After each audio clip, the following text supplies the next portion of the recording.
dengan judul "Perlukah hari ini Universitas Muhammadiyah Mataram meminta maaf, menelisik keadilan dalam pendidikan tinggi?" Pendidikan adalah hak segala bangsa dan setiap warga negara berhak memperoleh pendidikan tanpa terkecuali. Kutipan konstitusi ini menegaskan bahwa pendidikan bukanlah sebuah privilege, melainkan hak dasar yang harus dijamin bagi setiap insan. Dalam konteks itu, pendidikan memegang peranan yang sangat penting. Ia bukan hanya ruang untuk menimba ilmu, tapi juga wadah untuk meneliti, berinovasi, dan mengabdi kepada rakyat. Universitas Muhammadiyah Mataram atau UMMAT hadir sebagai salah satu perguruan tinggi swasta yang mengemban amanah besar tersebut. Sebagai amal usaha Muhammadiyah, UMMAT tumbuh dengan semangat teolog Al-Ma'un. Teologi ini tidak sekadar doktrin keagamaan. Teologi ini tidak sekadar doktrin keagamaan, melainkan sebuah gerakan moral yang menekankan pentingnya membebaskan, memerdekakan, mencerdaskan, dan memberdayakan. Nilai Al-Ma'un mendorong kita agar senantiasa berpihak pada mereka yang lemah, menguatkan yang rapuh, dan memberi ruang bagi yang terpinggirkan untuk bangkit dan berdaya baik secara ekonomi, politik, maupun sosial. Spirit idealisme Muhammadiyah yang berlandaskan pada Islam dan berpihak pada kepentingan umat, khususnya dalam sektor pendidikan modern, sejatinya lahir untuk mencetak generasi berdaya dan tercerahkan. Namun, realitas hari ini menunjukkan bahwa semangat luhur itu mulai tergerus. Universitas Muhammadiyah Mataram yang seharusnya menjadi lokomotif perubahan dan pengejawantahan nilai-nilai Al-Ma'un justru kerap dipersepsikan telah menyimpang dari ruh pendirian awalnya. Saya paham betul, pernyataan semacam ini tidak ringan. Ia dapat memicu kontroversi, bahkan menimbulkan kemarahan kolektif dari mereka yang merasa memiliki posisi atau kepentingan di dalamnya. Namun, sebuah kritik tidak lahir dari ruang kosong, yang muncul dari kegelisahan, dari rasa cinta, dan dari rindu agar lembaga pendidikan Islam modern ini kembali pada cita-cita mulianya, yakni membebaskan, mencerdaskan, dan memberdayakan umat. Melalui tulisan ini, saya berupaya menguraikan sejumlah persoalan dalam penyelenggaraan pendidikan di Universitas Muhammadiyah Mataram.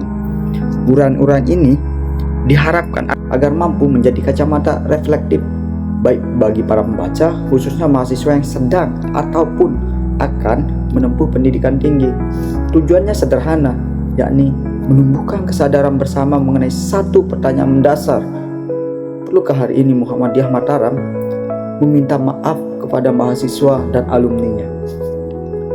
Pendidikan tinggi di Universitas Muhammadiyah Mataram dalam prakteknya hari ini semakin menunjukkan gejala liberalisasi yang masif dengan orientasi komersil yang begitu kuat. Hal ini tampak misalnya dari kebijakan kenaikan biaya SPP. Terhitung sejak tahun akademik 2024 sampai 2025, khususnya di Fakultas Keguruan dan Ilmu Pendidikan, biaya SPP yang semulanya dari 3 juta menjadi 3.300.000. Kenaikan ini terasa ironis apabila dibandingkan dengan fasilitas yang tersedia. Ruang kelas yang masih terasa panas dan tidak nyaman, alat pembelajaran yang serba terbatas, bahkan untuk menggunakan proyektor, mahasiswa harus berebut terlebih dahulu. Profesionalisme sebagian dosen pun masih dipertanyakan, karena kebiasaan mengubah jadwal kuliah sesuka hati tanpa pengganti jam pertemuan pun masih sering kita temukan. Hal-hal semacam ini jelas merugikan mahasiswa sebagai pihak yang seharusnya menjadi pusat layanan pendidikan. Akses jaringan internet pun menjadi persoalan tersendiri ketika banyaknya jaringan wifi yang diprivat, sehingga ribuan mahasiswa harus berebut menggunakan satu akses dengan kualitas jaringan yang sangat lambat. Dari aspek yang lain, dari sisi pelayanan misalnya, dari pelayanan administrasi, khususnya kampus ini juga belum sepenuhnya mampu beradaptasi dengan kemajuan teknologi. Semisal pada sistem pembayaran SPP masih terkesan kolot dan menyulitkan mahasiswa. Nampaknya pada antrean panjang yang mirip dengan antrean bantuan sosial atau sembako. Ini diperparah oleh sistem virtual account ataupun syakat yang sering mengalami error. Kondisi ini menimbulkan pertanyaan mendasar. Hari ini, untuk siapa sesungguhnya pendidikan tinggi di Universitas Muhammadiyah Mataram diselenggarakan? Apakah untuk mencerdaskan kehidupan bangsa sebagaimana amanat konstitusi, ataukah sekedar menjadi instrumen mencari keuntungan semata?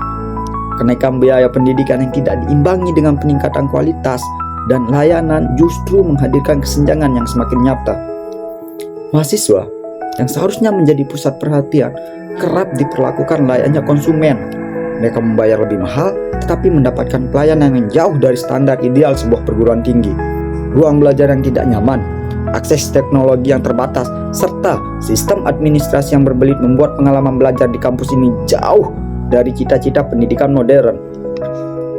Lebih ironis lagi, kondisi tersebut perlahan membentuk kultur apatis di kalangan mahasiswa. Alih-alih ini menjadi agen perubahan, mahasiswa hari ini terjebak dalam rutinitas yang penuh hambatan teknis dari birokrasi. Rasa kecewa pun semakin menguat apabila ketika melihat universitas lain mampu beradaptasi dengan teknologi, memberikan pelayanan yang prima, dan menghadirkan lingkungan akademik yang kondusif.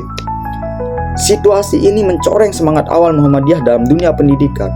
Teolog Al-Ma'un yang seharusnya menjadi DNA gerakan pendidikan Muhammadiyah yang membebaskan, mencerdaskan, dan memberdayakan kaum lemah justru tereduksi oleh praktik komersialisasi yang semakin membebani mahasiswa. Tidak berlebihan jika hari ini mahasiswa mulai bertanya, perlukah Universitas Muhammadiyah Mataram hari ini meminta maaf? Persoalan-persoalan di atas memang kerap dianggap lumrah sehingga banyak mahasiswa tidak lagi memandangnya sebagai suatu yang penting. Namun, justru disinilah letak persoalan yang perlu digarisbawahi.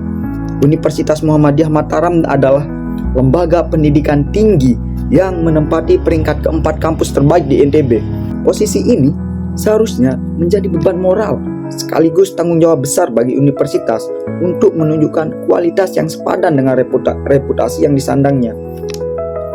Dengan spirit idealisme yang berlandaskan Islam serta berpihak pada kepentingan umat, Muhammadiyah sejatinya hadir untuk membebaskan dan memberdayakan masyarakat lemah agar mampu berdaya saing baik secara ekonomi, politik, maupun sosial. Namun, realitas yang dihadapi mahasiswa Universitas Muhammadiyah Mataram seringkali berbanding terbalik dengan cita-cita tersebut. Di tengah mayoritas mahasiswa umat berasal dari keluarga buruh dan tani.